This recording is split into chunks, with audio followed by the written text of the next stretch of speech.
Ayo, Wise Intelligent, the poor righteous teacher himself, founder of the algorithm, where we keep the culture on code. You're now tuned into episode 5 of Shut the Up, where we spend a minute or two debunking popular myths circulating in this culture and community that serve no other purpose but to pathologize black people. Myth number 5, you can't do nothing for poor people if you're poor. And the other version of this, the best thing you can do for poor people is not be one of them. Listen, being a member of a group called the Poor Righteous Teachers, people have this consumer-oriented materialist conception of what's being conveyed. Let's be clear, the term poor in Poor Righteous Teachers is about true knowledge of self, knowing that the true self is not defined by, attached or beholden to things, material possessions, or money. The happiness that comes with knowing the true self is present in the absence of these is really what wealth is. For this reason, a materially rich person can be more impoverished than a materially poor person, and a materially poor person wealthier than the materially rich. In this sense, poor is not a disabling acceptance of poverty, rather an acceptance of the immaterial self. So don't be so remedial as to think I'm telling you we don't have bills to pay, need groceries, and therefore need money. That would represent an underdeveloped understanding of the reality and cause for me to tell you to shut the up. But let's look at myth number 5. You can't do nothing for poor people if you're poor. In the remix, the best thing you can do for poor people is not be one of them. The reality is, the only thing that has ever really helped black people collectively is poor black people. Who initiated Brown versus Topeka? Poor people. Oliver Brown, his elementary school daughter Linda Brown, and other poor parents. Who initiated the Montgomery, Alabama boycotts? 15-year-old pregnant Claudette Colvin. Rosa Parks, a high school dropout being raised by her grandparents.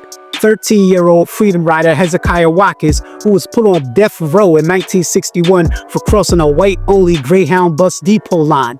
Avon, Lucille, and Ruby Bridges, etc. These were poor people doing everything for poor people, including putting their own lives in danger.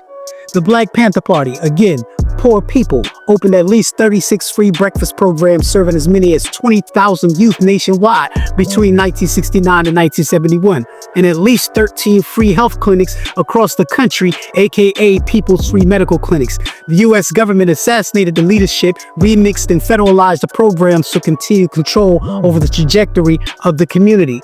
Who led the civil rights movement? Poor people like Fannie Lou Hamer, one of 20 children of Mississippi sharecropper parents. She fought for voting rights, economic opportunities, and justice for black people. She campaigned for access to education, healthcare, and employment, and founded the Freedom Farm Cooperative. Her work around voting rights helped lead to the 1965 Voting Rights Act. I mean, these are poor people doing things for poor people.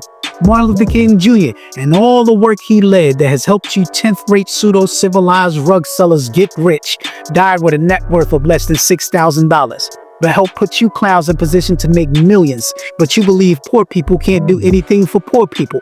Please shut the up. Malik El-Haj Shabazz, better known as Malcolm X, was born, raised, lived, and died poor. But his political motion put so much pressure on the power structure that they decided it better to acquiesce to civil rights demands than to have a shift in the collective black consciousness that aligned more succinctly with Malcolm's position.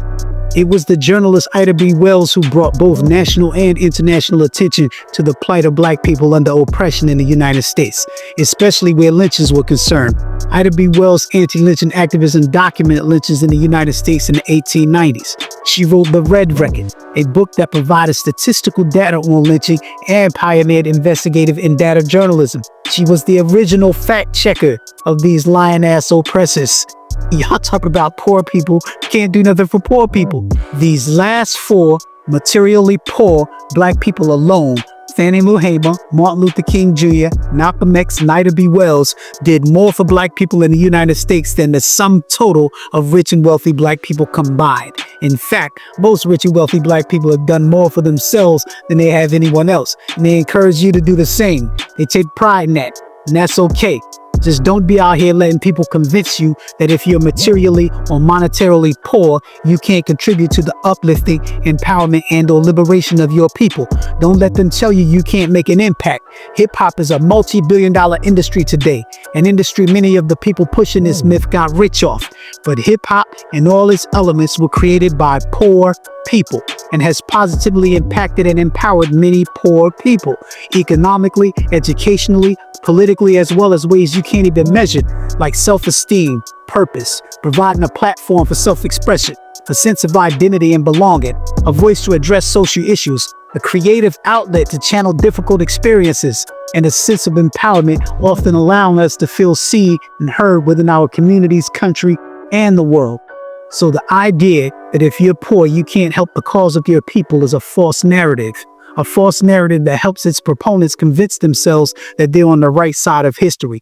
Don't repeat this bullshit. And when you hear them repeating it, tell them to shut the up ASAP. Peace.